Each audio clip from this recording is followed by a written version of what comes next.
nama Tuhan. Haleluya. Pujilah nama-Mu Tuhan, Ku akan penuh kemuliaan. Satu suara kami nyatakan, kebesaran-Mu tetap selamanya. Terpujilah, terpujilah nama-Mu Tuhan, ajaib dan penuh keagungan. Satu hati kami nyatakan, kerajaan-Mu kekal selamanya.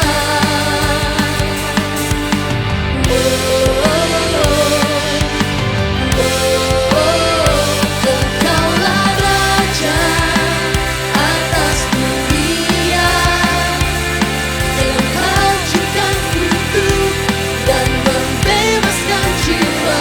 Kami bersorak bertepuk tangan, Engkau Tuhan berjaya dan memerintah untuk selamanya. Pujilah nama-Mu Tuhan, amen. ajaib dan penuh keagungan. Satu hati, Satu hati kami nyatakan, kerajaan-Mu kekal selamanya.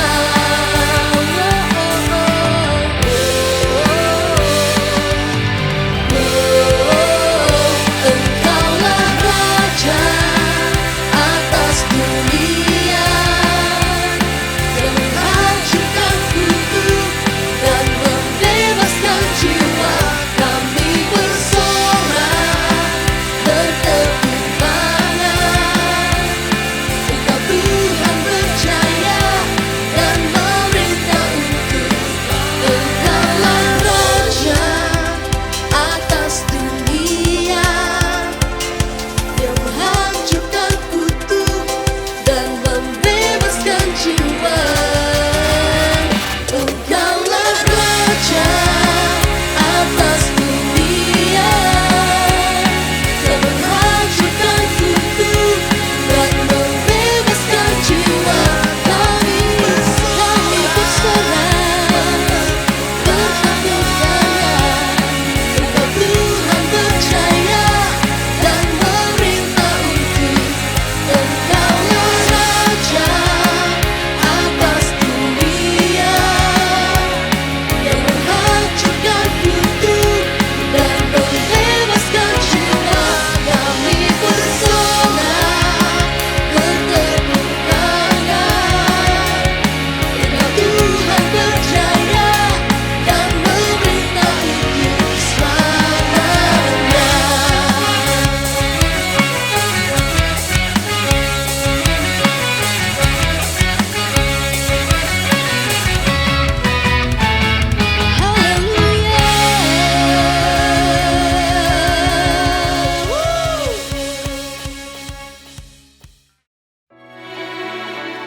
Bapa yang kami sembah, Bapa yang setia, hanya Engkau Tuhan dan Juru Selamat kami yang hidup. Haleluya.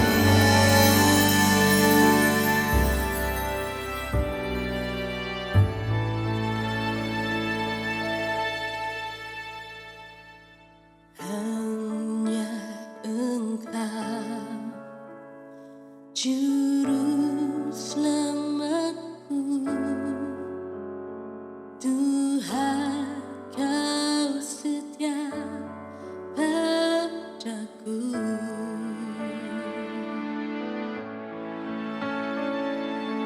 Yang ku pegang hanya janji-Mu,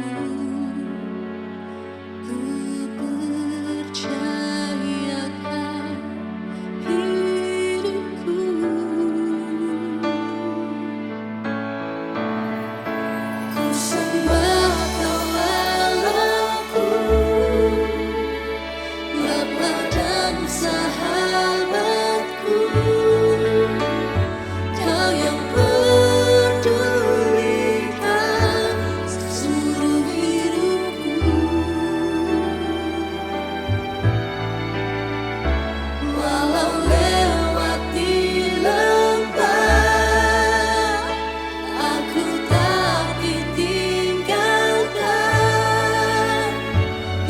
Yesus kekuatan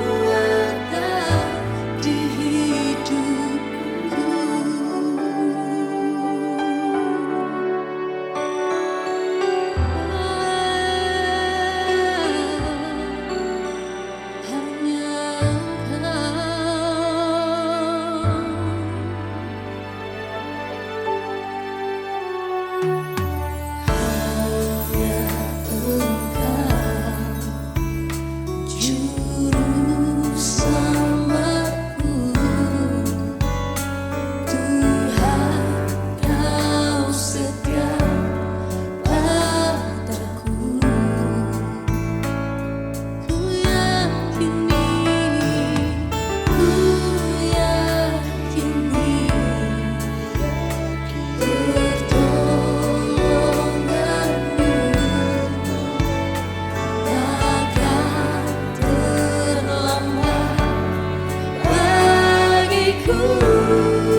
Shalom jemaat Tuhan yang saya kasihi dalam Tuhan Yesus. Saya sangat bersyukur masih diberi kesempatan sekali lagi berbagi dan berdiri di tengah-tengah kamu pada pagi ini. Saya selalu berdoa agar kamu semua dalam keadaan yang baik, sehat dan juga sejahtera. Minggu ini kita masih belajar mengenai topik overflow. 2 minggu lepas kita sudah belajar banyak mengenai topik ini melalui Brother Freddy dan juga Sis Grace. Apa yang akan saya sampaikan hari ini akan meneguhkan lagi pemahaman kita dalam merenungkan kebenaran firman Tuhan tentang overflow atau kelimpahan ini. Adakah kamu sudah siap untuk belajar hari ini? Jika ya, mari kita bersama-sama melihat dalam Mazmur pasal 23 ayat 1 hingga 6. Tajuk Mazmur ini ialah Tuhan Gembalaku yang baik. Ayat pertama, Mazmur Daud. Tuhan adalah gembalaku, takkan kekurangan aku. Ia membaringkan aku di padang yang berumput hijau. Ia membimbing aku ke air yang tenang. Ia menyegarkan jiwaku. Ia menuntun aku di jalan yang benar oleh karena namanya. Sekalipun aku berjalan dalam lembah kekelaman, aku tidak takut bahaya, sebab Engkau besertaku. Gadamu dan tongkatmu itulah yang menghibur aku. Engkau menyediakan hidangan bagiku di hadapan lawanku. Engkau mengurapi kepalaku dengan minyak. Pialaku penuh melimpah. Ayat 6. Kebajikan dan kemurahan belaka akan mengikuti aku seumur hidupku, dan aku akan diam dalam rumah Tuhan sepanjang masa. Mari kita kembali ke ayat pertama, yaitu Daud mengatakan bahwa apa dia? Tuhan adalah gembalaku, takkan kekurangan aku. Mengapa Daud mengatakan demikian? Ini karena saat Daud melihat Tuhan, dia sangat yakin bahwa Tuhan yang benar dan Tuhan yang kekal akan hadir dalam kehidupannya, bukan hanya di masa lalu, tetapi juga Tuhan hadir pada setiap waktu yang sekarang. Daud juga tahu fungsi Tuhan hadir dalam kehidupannya setiap waktu adalah sebagai gembala. Apa dia gembala? Apa maksud gembala? Gembala merupakan pekerja yang menjaga pelbagai jenis hewan bela jinak yang terurus secara berkawanan. Fungsi gembala adalah yang pertama, dia perlu hadir setiap masa bersama kawanannya. Untuk apa? Untuk merawat, yaitu memastikan kawanan yang dia gembalakan sentiasa sehat. Kedua, fungsi gembala adalah memastikan kawanan domba dia yang dia gembalakan sentiasa mendapat makanan agar tidak kelaparan. Ketiga, gembala hadir sebagai teman. Dia akan menemani kawanan dombanya sehingga kembali ke rumah. Keempat adalah fungsi gembala adalah orang yang hadir untuk memerintah, memberi arahan. Di sini Daud mengerti Tuhan sebagai gembala, Tuhan yang kekal, Tuhan yang benar. Tuhan yang hadir dalam kehidupan Daud setiap waktu adalah untuk memastikan Daud sentiasa dalam keadaan terawat. Daud sentiasa dalam keadaan terpelihara. Daud tidak akan mengalami keadaan lapar kerana Tuhan memastikan Daud akan mendapatkan makanan. Dan Tuhan hadir di dalam kehidupan Daud sebagai seorang teman. Kalau kita mau sehat dalam kehidupan, apa yang kita perlukan adalah seorang teman, betul? Atau bahasa yang selalu kita gunakan adalah seorang sahabat, seorang kawan, best friend. Kalau dalam hidup kita mempunyai 2 atau 3 orang kawan rapat, maka kehidupan kita ini akan penuh. Karena begini, kalau kita menghadapi segala sesuatu, kita tidak akan menghadapi dengan sendiri. Kita ada orang yang rapat dengan kita, yang kita boleh share apa saja dalam hidup secara transparan. Beban apapun yang kita pikul, kita boleh share. Itu semua kita dapat ceritakan kepada kawan rapat tanpa merasa takut. Mereka akan menghakimi kita. Di sini, tadi Daud dapat mengatakan bahwa Tuhan itu adalah temannya, kawan rapatnya, best friend Daud. Oleh itu, saat Daud mengalami kejatuhan, ini yang dikatakan Daud. Kalau saya jatuh, lebih baik saya jatuh ke dalam tangan Tuhan, di dalam murkanya Tuhan. Sebab di dalam murka Tuhan sekalipun, masih tetap ada belas kasihan Tuhan untuk Daud. Ini kita boleh baca dalam 1 Tawarikh ayat 21 pasal 21 ayat 13. Dia mengatakan pada Gad, sangat susah hati dia. Biarlah kiranya dia jatuh ke dalam tangan Tuhan, sebab besar kasihnya Tuhan. Kenapa Daud tidak takut jatuh ke dalam tangan Tuhan? Semasa dia melakukan pelanggaran, Daud seperti kita, manusia biasa, kerana Daud sudah membangun pikiran bahwa Tuhan itu adalah teman saya. yang akan memahami saya, yang akan paham saya, yang terima saya, dan tidak menghakimi saya dengan cara yang tidak adil. Oleh itu Daud berani dan yakin mengatakan bahwa Tuhan adalah gembalaku, Tuhan adalah temanku, best friendku. Adakah setakat itu saja? Tidak.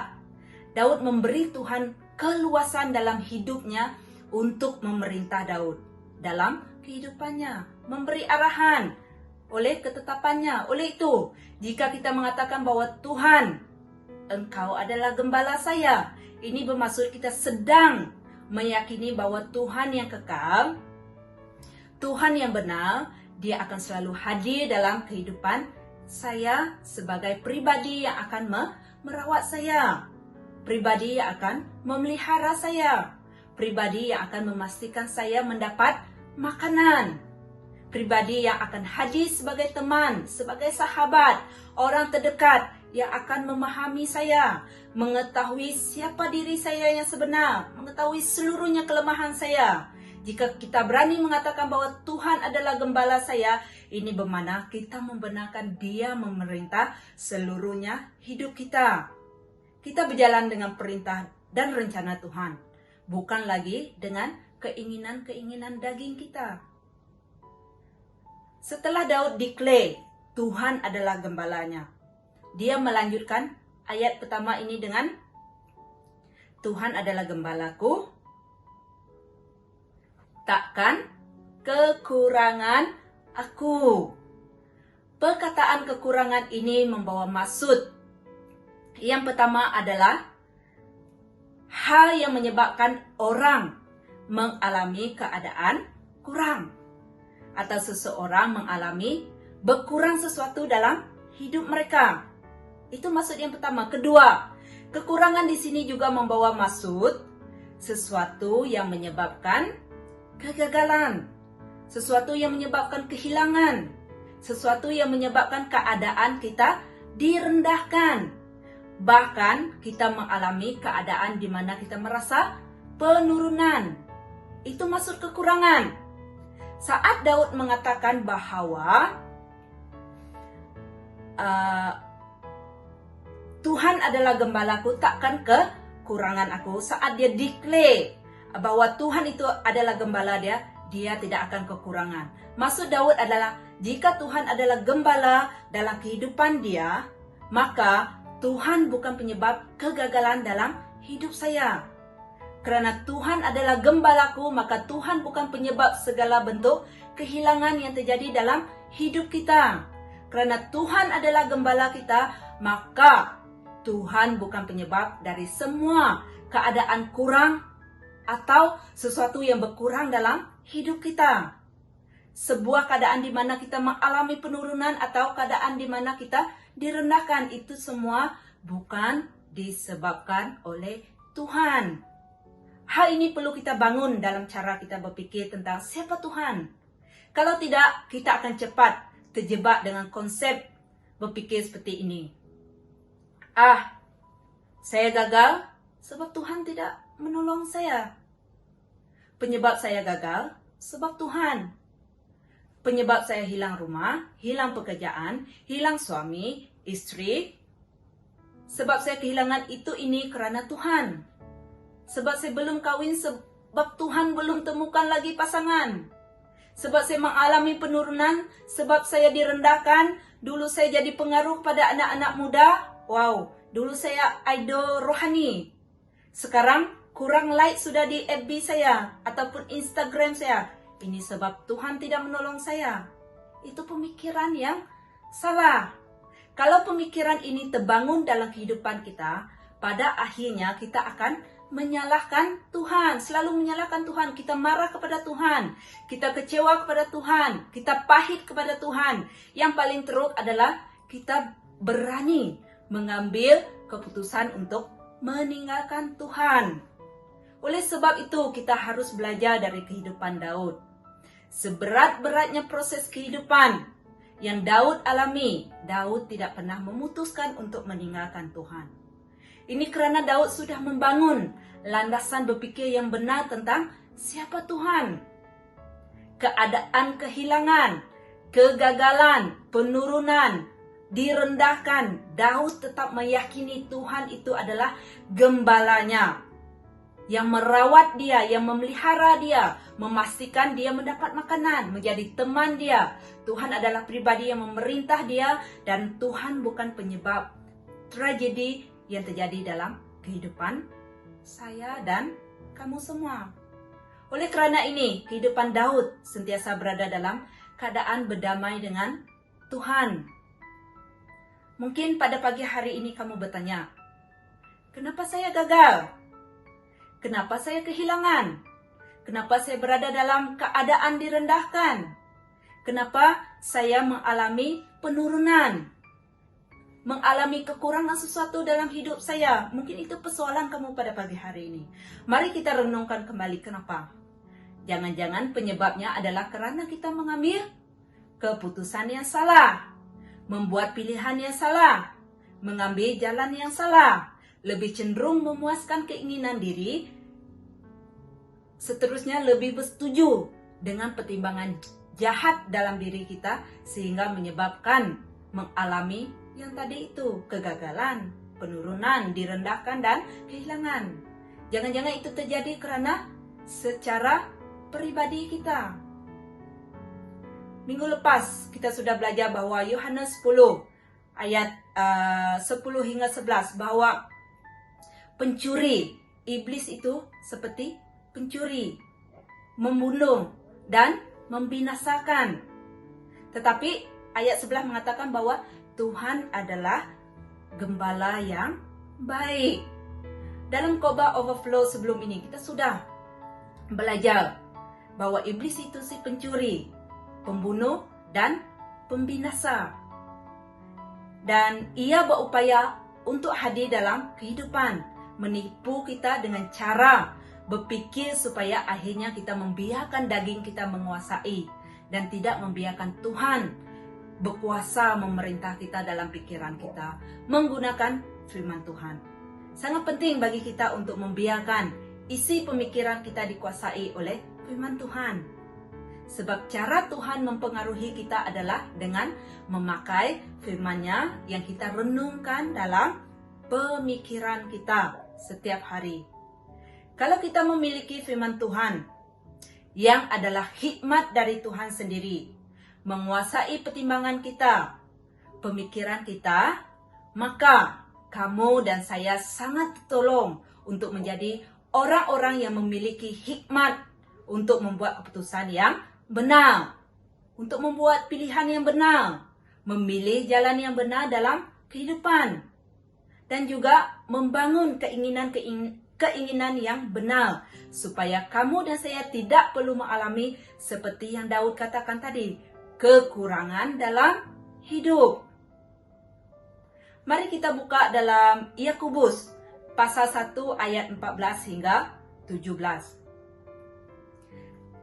Tetapi tiap-tiap orang dicobai oleh keinginannya sendiri, kerana ia diseret dan dipikat olehnya. Dan apabila keinginan itu telah dibuahi, ia melahirkan dosa. Dan apabila dosa itu sudah matang, ia melahirkan maut. Saudara-saudara yang kukasihi, janganlah sesat. Setiap pemberian yang baik dan setiap anugerah yang sempurna datangnya dari atas, diturunkan dari Bapa segala terang. Padanya tidak ada perubahan atau bayangan kerana pertukaran. Tuhan tidak pernah berubah atau tidak pernah menukar statement yang dia buat. Tuhan tidak pernah menukar janji-janjinya. Tuhan tidak pernah menukar realiti siapa dia. Kenapa Daud sangat yakin mengatakan bahwa Tuhan adalah gembalanya, bukannya penyebab kekurangan. Karena dalam ayat 17 ini, apa yang Tuhan pikirkan dalam dirinya adalah bagaimana supaya pemberian yang baik itu dapat dilepaskan untuk kehidupan kita. Yang Tuhan pikirkan adalah setiap anugerahnya yang sempurna dapat dilepaskan untuk kamu dan saya. Lalu Yakobus berkata, tetapi tiap-tiap orang dicobai oleh keinginannya sendiri, kerana ia diseret dan dipikat olehnya. Dan apabila keinginan itu dibuahi, kalau sudah ada buah, dia akan melahirkan dosa. Dan dosa itu pastinya akan mendatangkan maut.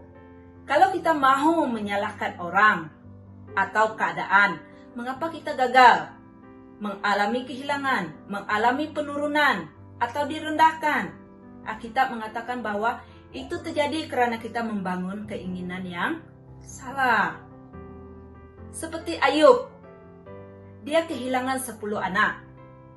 Dia kehilangan harta benda, kehilangan kawan-kawan dia, kehilangan istri, kehilangan kesehatan. Ternyata bukan Tuhan penyebabnya. Amin. Alkitab mengatakan bahwa iblis adalah pencuri, pembunuh, dan pembinasa. Dialah yang melakukan seluruh tragedi yang ada. Benarlah apa yang Daud katakan bahwa Tuhan adalah gembalaku, bukan penyebab kekurangan kita. Amin, Joy Center. Dalam Yakobus pasal 1 ayat 5.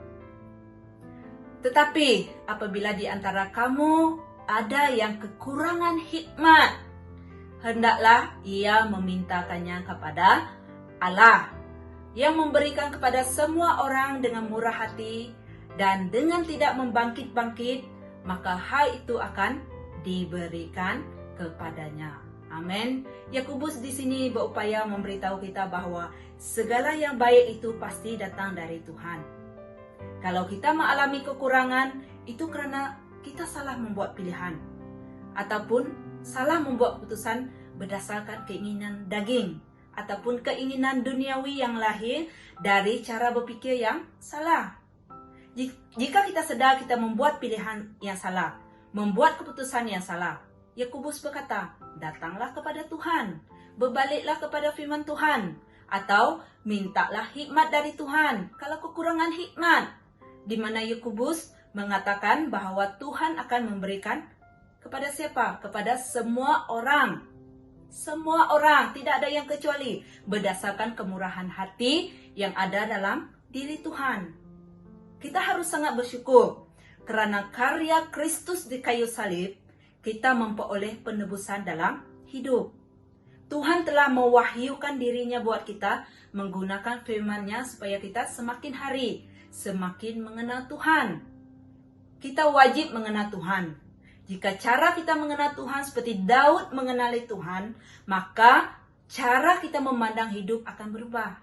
Cara kita memandang masalah dan persoalan juga akan berubah. Cara kita memandang proses hidup, tekanan hidup, itu pun akan berubah. Kita tidak akan menyalahkan Tuhan untuk persoalan-persoalan dan proses hidup yang berat yang sedang kita alami atau kita ada di dalamnya. Tetapi ketika kita menjalani proses demi proses, kita dapat menjalaninya dengan tenang. Karena kita tahu Tuhan itu adalah gembala kita. Dia akan memastikan kita akan terawat, terpelihara, tidak kelaparan.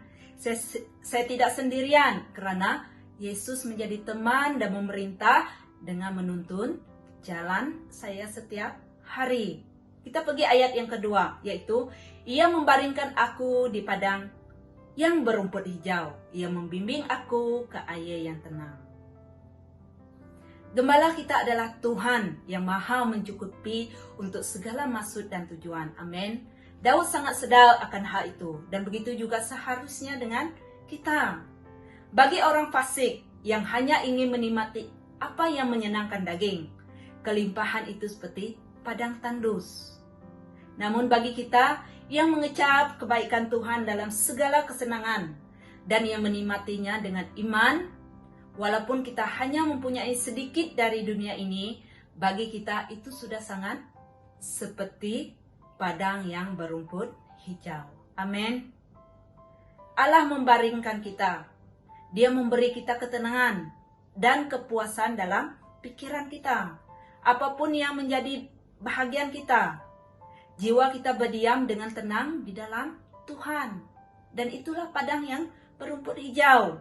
Apakah kita diberkati dengan padang-padang berumput hijau yang merupakan ketetapan-ketetapan Tuhan, firman Tuhan? Jika demikian, maka janganlah kita hanya menumpang saja, mendengar saja. Marilah kita berbaring di dalamnya, berdiam di dalamnya. Ia membimbing aku ke air yang tenang. Orang-orang yang diberi makan dari kebaikan Allah harus mengikuti petunjuk Tuhan. Amin. Tuhan membimbing kita dengan pemeliharaannya, dengan firman-Nya, dengan roh-Nya. Ia mengarahkan kita kepada apa yang terbaik, sesuai dengan hikmat-Nya. Ia mencondongkan segala perasaan dan perbuatan kita sesuai dengan perintah-Nya. Dan ia mengarahkan pandangan jalan serta hati kita kepada kasih-Nya. Air tenang, ke tempat Dia membimbing kita, memberi kita bukan hanya pengharapan yang menyenangkan, melainkan juga tegukan yang menyejukkan, banyak minuman yang menyegarkan. Ketika kita kehausan dan juga kelelahan, Tuhan beri air buat kita. Segala penghiburan Allah dan sukacita Roh Kudus itulah air yang tenang ini, yang kepadanya kita dibimbingnya. Ayat ketiga, ia menyegarkan jiwaku. Ia menuntun aku di jalan yang benar oleh karena namanya. Tuhan memulihkan kita kembali ketika kita tersesat. Daud setelah melakukan satu dosa demi dosa, hati Daud terpukul. Dan setelah melakukan dosa lain lagi, Nathan diutus untuk memberitahu dia, engkaulah orang itu. Tuhan pun memulihkan jiwa dia. Walaupun Tuhan boleh saja membiarkan kita jatuh dalam dosa, namun Dia tidak membiarkan kita terus tergeletak di dalam dosa tersebut. Ia menuntun aku di jalan yang benar, bermaksud jalan kewajiban. Jalan kewajiban merupakan jalan yang menyenangkan. Di jalan-jalan ini kita tidak akan dapat berjalan jika Allah tidak menuntun kita kepadanya dan membimbing kita di dalam namanya. Ayat yang keempat, sekalipun aku berjalan dalam lembah kekelaman, aku tidak takut bahaya, sebab engkau besertaku. Gadamu dan tongkatmu itulah yang menghibur aku. Ingat, walaupun Tuhan gembala dalam hidup kita, ini tidak berarti bahwa kita tidak perlu melalui lembah kekelaman. Tidak. Tuhan memang gembala dalam hidup kita, tetapi kita tetap perlu berjalan dalam lembah kekelaman. Tuhan sebagai gembala tidak akan berubah. Walaupun kita perlu masuk dalam lembah kekelaman ini, mengalami proses berat, kisah pilu dalam kehidupan, tidak. Dia tetap gembala yang baik. Sebab itu Daud mengatakan, sekalipun aku berjalan dalam lembah kekelaman, aku tidak takut bahaya. Lembah kekelaman tidak dapat membatalkan Tuhan itu sebagai gembala yang baik dalam hidup kita. Kenapa Daud mengatakan tidak takut bahaya? Sebab engkau besertaku, Tuhan menyertai dia. Ketahuilah, Tuhan tidak akan melepaskan tangan kita ketika melalui lembah kekelaman. Kerana Dia gembala yang mengikat tangan kanan kita dengan Dia. Kita tidak akan tersesat di lembah ini, melainkan akan tiba dengan selamat di gunung tanaman berlimpah di seberang lembah itu. Sebab itu kita perlu melalui lembah tersebut untuk sampai ke gunung yang berkelimpahan. Seterusnya ialah gadamu dan tongkatmu itulah yang menghibur aku. Semasa di dalam lembah kekelaman, Daud tidak takut kerana ada dua hal. Satu, penyertaan, dan juga ada penghiburan. Tuhan sebagai gembala akan memastikan keadaan kita. Ketika kita di dalam lembah kelam, keadaan kita terawat, kita terpelihara, tidak kelaparan, cukup makan, tidak keseorangan. Dia akan memberi perintah dan arahan agar dalam kegelapan kita tidak akan salah arah dan jalan. Kita tidak celaka dalam kehidupan dan tidak salah merespon dalam hidup. Ayat yang kelima, engkau menyediakan hidangan bagiku di hadapan lawanku. Engkau mengurapi kepalaku dengan minyak, pialaku penuh melimpah. Daud di sini mengakui bahwa dia mempunyai hidangan yang sudah tersaji, meja yang sudah disiapkan, dan cawan yang sudah diisi penuh melimpah. makanan untuk memuaskan rasa laparnya dan minuman untuk memuaskan rasa hausnya.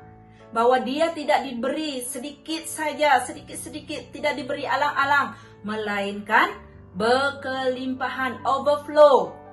Pialaku penuh melimpah, cukup bagiku dan juga bagi teman-temanku. Bermaksud bahwa apa yang dimiliki kita bukan hanya untuk memenuhi keperluan saja, melainkan untuk perhiasan dan juga untuk kegembiraan. Tuhan tidak akan membiarkan kita sekadar cukup saja. Dan engkau mengurapi kepalaku dengan minyak. Samuel mengurapi Daud sebagai raja, yang merupakan petanda bahwa dia akan memperoleh karunia. Persediaan yang melimpah dipersiapkan Tuhan bagi tubuh kita, bagi jiwa kita, bagi hidup sekarang dan juga bagi hidup yang akan datang. Jika pemeliharaan Tuhan tidak mengaruniakan kepada kita dengan begitu melimpah hal-hal yang penting bagi kehidupan kita, maka salah kita sendiri jika kita tidak berusaha mendapatkannya secara rohani. Ayat yang terakhir, ayat 6. Kebajikan dan kemurahan belaka akan mengikuti aku seumur hidupku, dan aku akan diam dalam rumah Tuhan sepanjang masa. Semua arus kemurahan Tuhan mengalir dari sumber mata air. Kemurahan yang mengampuni, kemurahan yang melindungi, kemurahan yang menopang kehidupan kita, kemurahan yang menyediakan. Kebajikan dan kemurahan itu akan mengikuti kita sepanjang hidup kita, amin. Bahkan sampai nanti, sampai kehidupan seterusnya. Karena barang siapa dikasihi Tuhan, dia akan mengasihinya sampai ke akhirnya, amin. Kebajikan dan kemurahan itu akan selalu baru setiap pagi, amin. Seperti mana yang diberikan kepada orang Israel setiap pagi, begitu juga berkat-berkat Tuhan, kemurahan Tuhan baru setiap pagi. Dan betapa tekadnya Daud untuk melekat kepada Allah dan kepada pemerintahnya. Kita membaca ayat terakhir sebagai perjanjian Daud dengan Tuhan.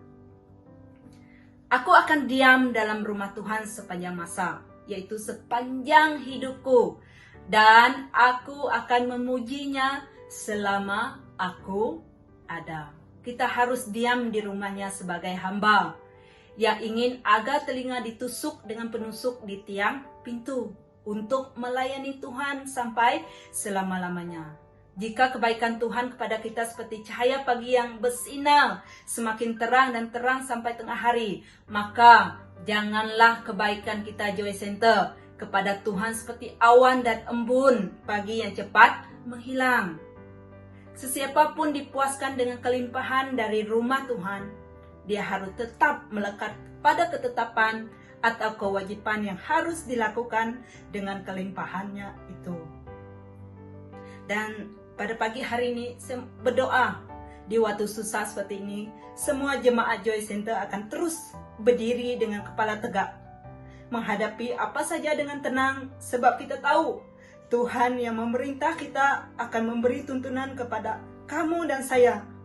Dia adalah teman yang akan menemani kita dalam proses berat sekalipun, dalam musim kesusahan seperti sekarang, sehingga kita dapat keluar sebagai orang-orang yang menang, amin. Dan berani declare kepada orang lain bahwa untuk seterusnya dan sampai selama-lamanya, kebajikan dan kemurahan dari Tuhan mengikuti saya dalam hidup. Mari jemaat Tuhan, sampai di sini saja khotbah saya pada pagi hari ini. Dan saya sangat merasa bahwa Roh Kudus mau terus berbicara kepada kita pada pagi hari ini, bahwa Tuhan itu tetap ada. Dia tidak pernah berubah. Apapun yang kamu alami pada saat ini, keadaan susah sekalipun, Roh Kudus itu tetap ada. Yesus itu tetap ada. Dia tidak pernah berubah. Dia adalah gembala kita. Mari jemaat Tuhan, kita sama-sama berdoa pada pagi hari ini dan merespon firman Tuhan ini. Mari kita berdoa. Tuhan Yesus, pada pagi hari ini Tuhan, kami sangat bersyukur ya Bapa, dapat belajar tentang firman-Mu ini ya Tuhan, bahwa Engkau adalah gembala kami dan kami tidak akan kekurangan apapun dalam hidup ini ya Tuhan. Dan kami tahu Tuhan, proses berat sekalipun dalam hidup kami ya Bapa, kami tahu Tuhan, Engkau tidak pernah meninggalkan kami, Engkau tidak pernah melupakan kami, karena Engkau hadir setiap waktu Tuhan, untuk merawat kami, untuk memelihara kami, untuk mencukupkan kami supaya kami tidak kelaparan. Malah Tuhan, bukan hanya sekadar cukup, tetapi kami Tuhan terus berkelimpahan di dalam firman-Mu ya Bapa, di dalam kebenaran-Mu ya Tuhan, sehingga pikiran kami ya Tuhan terus dikuatkan, sehingga setiap hari ya Bapa, dalam lembah kekelaman Tuhan, pikiran-pikiran kami ya Tuhan, yang kami bangun ya Tuhan adalah pikiran-pikiran yang benar ya Tuhan, bukan pikiran yang berdasarkan daging kami, berdasarkan keinginan duniawi ya Tuhan, tetapi pikiran-pikiran yang kami bangun setiap hari adalah berdasarkan kebenaran firman Tuhan-Mu ya Bapa. Dan saya berdoa pada pagi hari ini ya Tuhan, setiap yang mendengar, telinga yang mendengar pada pagi hari ini, semua yang mengikuti ibadah kami pada pagi hari ini akan terus diberkati dengan kelimpahan, dengan kemurahan Tuhan, anugerah Tuhan akan mengikuti kami sepanjang hidup kami. Dan kami declare pada pagi hari ini bahwa Yesus Tuhan adalah gembala kami, Tuhan kami, sahabat kami, yang mencukupkan kami, malah berkelimpahan dalam hidup ini. Terima kasih ya Bapak, kami sangat bersyukur karena kami memiliki Engkau Tuhan. Kami sangat bersyukur karena memiliki Allah seperti Engkau Tuhan. Sehingga Tuhan, pada saat ini ya Bapak, kami sangat bersyukur untuk gereja kami, untuk keluarga kami ya Tuhan.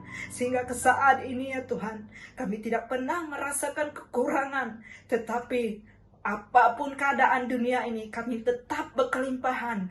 Karena Tuhan, saat kami mengalami lembah kekelaman ini ya Tuhan, kami percaya ya Bapak bahwa kami mampu keluar dari lembah ini ke gunung yang berlimpah ya Tuhan, yaitu dengan janji-janji-Mu untuk seluruhnya kehidupan kami, untuk gereja kami. Dan saya pada saat ini mau terus berdoa untuk seluruh gereja-gereja ya Bapa, agar setiap gereja juga ya Tuhan akan diteguhkan oleh firman-Mu ya Bapa, akan terus dimenangkan oleh kebenaran firman-Mu ya Tuhan. Dan saya terus berdoa untuk negara kami Malaysia juga ya Tuhan, kami serahkan di dalam tangan Engkau ya Bapa. Dan kami percaya ya Tuhan, pemulihan akan terjadi, pemeliharaan Tuhan akan terus bersama dengan umat-umat-Nya.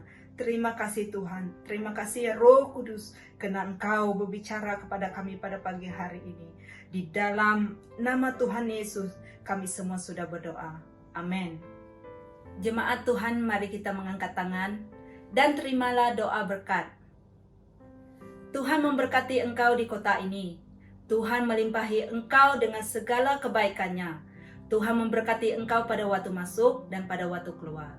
Tuhan memberkati pekerjaan, pelayanan, keluarga, dan semua usaha engkau. Tuhan menjadikan engkau umat-Nya yang kudus, berpegang pada firman-Nya dan hidup menurut kehendak-Nya. Kiranya Tuhan Yesus memberkati engkau melimpah-limpah dan melindungi engkau dari malapetaka, sehingga kesakitan tidak akan menimpa engkau. Berkat kasih karunia dari Allah Bapa, damai sejahtera dari Tuhan Yesus Kristus, serta persekutuan Roh Kudus menyertai kita semua, dan sampai Yesus datang kembali. Di dalam nama Yesus kami berdoa. Amin.